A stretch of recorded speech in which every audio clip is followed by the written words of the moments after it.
Iran की सड़कों पर उमड़ा ये जनसैलाब सिर्फ भीड़ नहीं है, ये उन 160 मासूम जिंदगियों का मातम है जिन्हें खिलने से पहले ही अमेरिका और इजराइल ने मसल कर रख दिया। टोपी और दाढ़ी में 10 लोगों को भी मारने वाला आतंकवादी है, लेकिन काला सूट पहनकर हजारों लोगों को मारने वाला डिप्लोमेटिक लीडर है। ये कैसी हिपोक्रेसी है?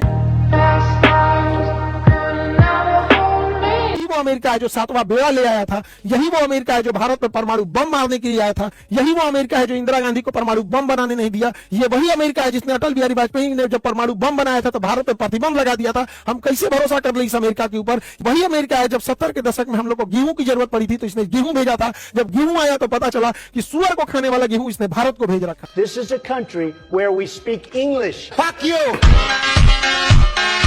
कि ये युद्ध सिर्फ भू राजनीतिक न्यूक्लियर टेंशन और ट्रंप की नीतियों से नहीं भड़का, बल्कि इसके पीछे ईरान की कुंडली के भी दोष हैं। ईरान की कुंडली के भी दोष हैं। वाह दीदी, वाह दीदी, नहीं दीदी, वाह दीदी, What is this? दीदी। इजराइल रुकेगा नहीं और ईरान झुकेगा नहीं। और आप कोई भी न्यूज चैनल पर थूकेगा नहीं, अपना थूक क्यों वेस्ट कर? उस नेतन्याहू के लिए पूजा करी जा रही है। इनफैक्ट इजराइल और फादर लैंड, भाई तुम्हारे होंगे फादरलैंड, हमारा तो भैया फादर इजराइल नहीं है। हमें हमारे बाप का पता है, जिसको जिसके बाप का पता ना हो वो इजराइल को अपना बाप माने। मुंबई एयरपोर्ट पे तुम लोगों को दिखाता हूँ टीवी में चल क्या रहा है यहाँ पे। न्यूज ये है कि नए सुप्रीम लीडर अली रेजा अराफी भी मारे गए, और न्यूज का सोर्स क्या है? ये एक ब्लू टिक अकाउंट है जिसपे फोटो डाल के लिखा गया है एलिमिनेटेड। फिर उसके बाद ये सारे एक्सपर्ट अपने अपने भाषण दे रहे हैं। ये ईरान की तरफ से।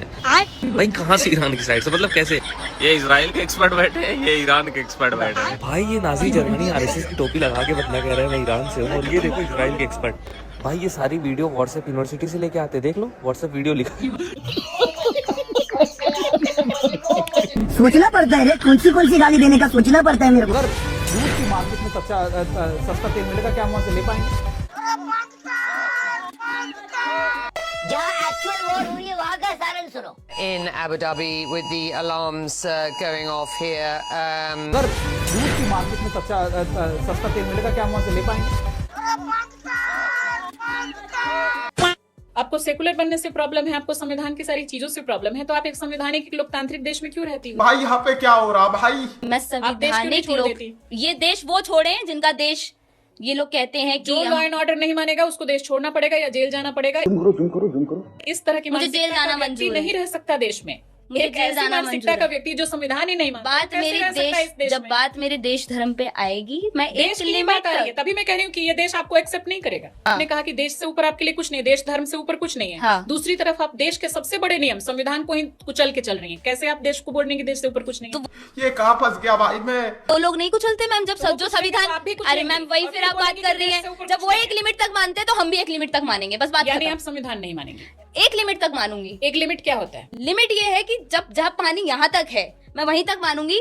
जहाँ आप बोलेंगे कि हम भारत के टुकड़े कर देंगे या फिर हम महिलाओं को इस तरीके से करेंगे जिस तरीके से रुचि, रुको जरा, उन सारी चीजों आपने को। स्टडी कहाँ तक की है? मेरी ग्रेजुएशन कंप्लीट है, ग्रेजुएशन पॉलिटिकल साइंस से। पॉलिटिकल साइंस आपका करेस्पॉन्डेंस से किया या डेली आप कॉलेज जाके करती थी पढ़ाई? करस्पॉन्डेंस से, क्योंकि मैं उस टाइम पे प्रोडक्शन का भी कोर्स कर रही थी। ये भी लोगों को नहीं पता है। मुझे लगता है हाँ। कि आपको एक बार फिर से सही तरीके से पढ़ाई करने की जरूरत है। आप मुझे वो पढ़ाई करनी ही नहीं है मैम। तो आप जब पढ़ाई का ही समर्थन नहीं करेंगी तो फिर आप वो पढ़ाई नहीं करनी मुझे, जो पढ़ाई आप करने के लिए मुझे कह रही हैं, जो मुझे सेक्युलर बनाए, जो मुझे एक बांध के रख दे देश में आप कि कैसे आप गलत रहेंगे को जब आप गलत नहीं पढ़ाई बोल लिखाई ही नहीं सकते, करना आप चाहते? गलत को गलत नहीं बोल सकते। आपके हिसाब वहाँ से मुझे वो नहीं गलत है गलत, ना? वहाँ जो- मुझे देखो, करना ही नहीं अगर है। आप सही तरीके से पढ़ाई करोगी तो ही आपको पता चलेगा कि सही क्या है गलत क्या है। बात तो सही है। अगर आपने सही ढंग से पढ़ाई ही नहीं की, आप संविधान के ही खिलाफ हो, आप बुक्स के ही खिलाफ किसने हो, कहा मैं संविधान के अभी खिलाफ आपने हूँ बोला मैम? लिमिटेड मानोगी, लिमिटेड खुद मानूंगी पलट जा रहे हो। मैं, एक हद तक मानूंगी आप अपने संविधान सही को। ढंग से पढ़ाई नहीं मैं करोगी। एटलीस्ट संविधान को मान तो रही हूँ मैम। एक मानसिक समुदाय विकास है, कैसे होगा? मैम एक समुदाय है जो संविधान को बिल्कुल ही नहीं मानता। मेघा, आपका पूरी तरीके से अभी मानसिक विकास नहीं हुआ है। स्टडी करो। स्टडी करो। वो लोग सही नागरिक की तरह रह रहे हैं ना, जो भारत को। फिर वही बात। अरे क्या हो गया? हमारे फटके हाथ में आ गए और तुम पूछ रहे हो क्या हुआ? के खिलाफ बोलते हैं। बिल्कुल। हाँ, क्या बोलते हैं देश के खिलाफ मैडम? हर बार बयान उनका गलत ही आता है हमारे देश। मैडम गलत बयान आता है, लेकिन क्या आता है ऐसा? आपको क्या लगा कि गलत राहुल गांधी ने बोल दिया है जिसके खिलाफ हम लोगों ने पुतला चलाया? हमको नहीं पता। मैं पहली बार आई हूँ इसलिए। पहली बार आई, कहाँ से आएंगे मैडम? अपनी मर्जी से जलाएंगे। जब मन करेगा, जब आप गाली दे देंगी, जब मन करेगा, जब पुतला जला देंगी, जब मन करेगा, जब किसी को देशद्रोही बता देंगी। ये राहुल गांधी का काम है। खाली आपको गाली देने आता है कि बताने भी आता है क्यों पुतला दहन हुआ? सिंपल सवाल, एक सवाल है, भागिए मत। मैम जरा बताइए क्यों पुतला दहन हुआ? अरे आप बताइए, आपसे पहले पूछ रहे मैडम। नहीं, मैं अभी आई हूँ।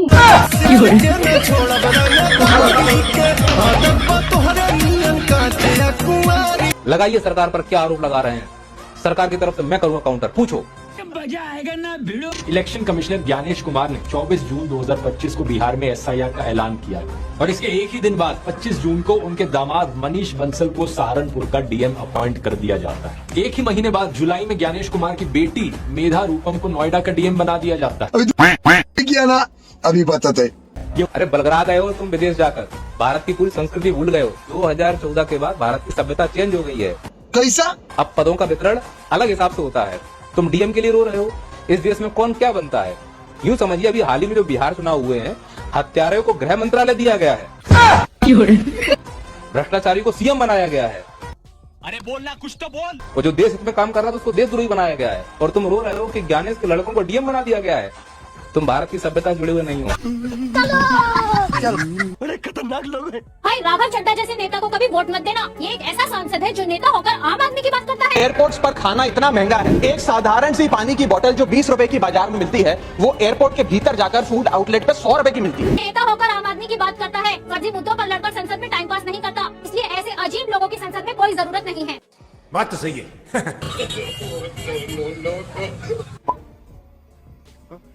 जो कहते हैं कि लंगड़े सीधे होते हैं, देख लो।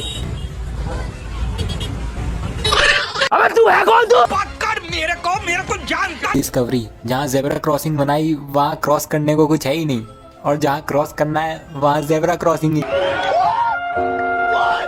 राधे राधे गुरुजी। हाँ जी। आपको एक सवाल था कि मुझे मन में खटक रहा था कि हम लोग लड़की लोग जब पूजा करते हैं तब शंख नहीं बजाना चाहिए लड़की लोगों को, क्या ये सही है? ऐसा है कि शास्त्रों में जी जो शंख है ना, वो लक्ष्मी जी का भाई है। समझ गया? भाई है। जी जी। तो आप क्या हो गई शंख की बहन? तो बहन, तो भाई को काहे बजाना है?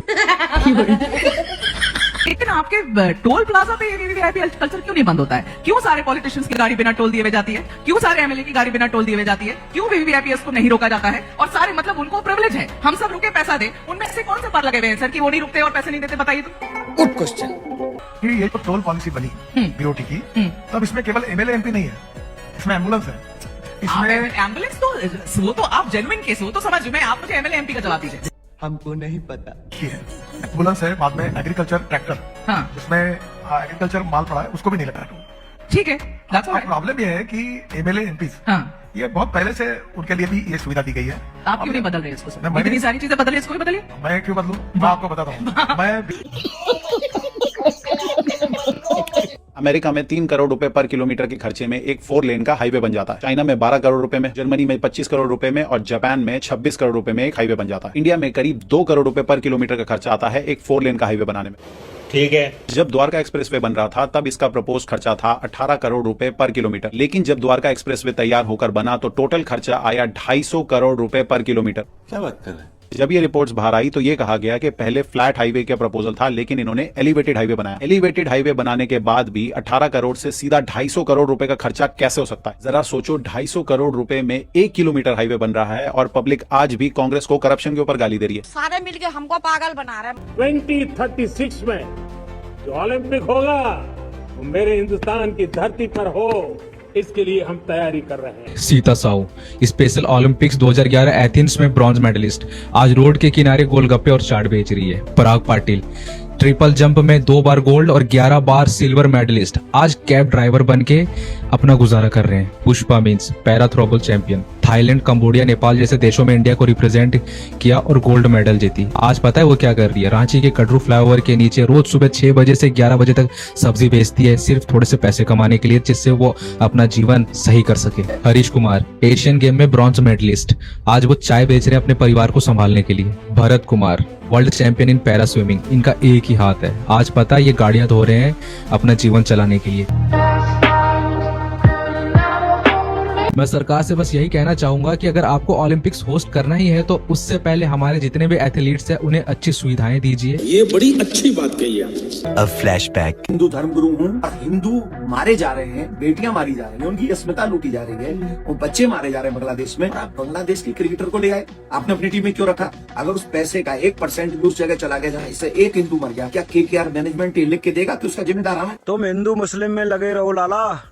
उधर मोदी जी और अमित शाह ने बांग्लादेश को 1800 टन डीजल बेच दिया 50 रुपए। एक गरीब एमपी को सरकार की तरफ से क्या क्या सुविधा मिलती है। एमपी का काम क्या होता है? जनता की समस्याओं को सुनना। तो सड़क पर बैठकर थोड़ी ना सुनेगा, इसलिए उसको एक छोटा सा ऑफिस मिलता है। इसके बाद एक एमपी को जनता की समस्या को लेकर पार्लियामेंट में भी जाना होता है, तो उसके लिए पैसे कौन देगा? जनता ही तो देगी। इसलिए एक एमपी को पार्लियामेंट अटेंड करने के पर डे 2000 रुपए मिलते हैं। कभी कभी एक एमपी को दूसरे राज्यों में भी जाना पड़ता है, घूमने के लिए नहीं, जनता की समस्याओं के लिए। इसलिए उसको 34 air flight per year free मिलती है। और अगर वो रेल से जाना चाहता है तो उसको first class AC coach unlimited time free मिलता है। अगर उसका मन है कि नहीं मैं तो फॉर्च्यूनर से ही जाऊंगा तो उसको वो भी सुविधा फ्री मिलती है। जनता के लिए इतना सब काम करने के बाद बेचारा इंसान रहेगा कहाँ? इसलिए उसको गवर्नमेंट की तरफ से एक छोटा सा घर मिलता है। घर में इलेक्ट्रिसिटी और वाटर सप्लाई भी चाहिए, वो भी फ्री मिलती है, लेकिन अनलिमिटेड नहीं, लिमिट में। जैसे 50,000 यूनिट्स पर ईयर इलेक्ट्रिसिटी और 4000 किलोलीटर वाटर सप्लाई फ्री मिलती है। एक बात याद रखना, अनलिमिटेड कुछ भी नहीं मिलता है। जनता के काम में एक एमपी इतना पागल हो जाता है कि अपनी हेल्थ का भी ध्यान नहीं रखता। इसलिए एमपी को टॉप गवर्नमेंट हॉस्पिटल में फ्री हेल्थ केयर सुविधा मिलती है। पूरे दिन जनता के लिए काम करने के बाद बेचारा इंसान मोबाइल भी चलाएगा, इसलिए हाई स्पीड इंटरनेट और टेलीफोन सर्विस भी फ्री मिलती है। लास्ट एंड इम्पोर्टेंट, अगर किसी इंसान को एमपी के तौर पर जनता की सेवा करने का मौका मिल जाता है तो उसको जनता के पैसों से ही लाइफ टाइम पेंशन मिलती है। किसी को पता नहीं चलेगा। एक बात याद रखना आप सभी लोग, सरकार हमेशा जनता की बनती है। जनता अगर अंधविश्वासी है तो सरकार अंधविश्वासी होगी।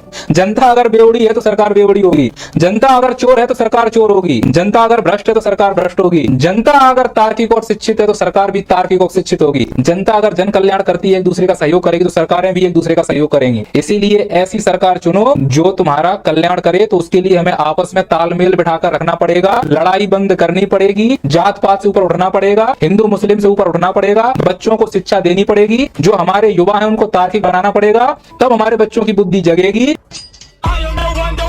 भारत में लोग राजनीति कर रहे थे, हमारी सरकार, कांग्रेस की सरकार, बीजेपी की सरकार। दुबई का राजा जो था, ये फ्लाइट पकड़ हांगकांग, कहा कि जितनी फैक्ट्री जानी है, जितना ऑफिस चाहिए, हम सेम बिल्डिंग बना के आपको देंगे दुबई में।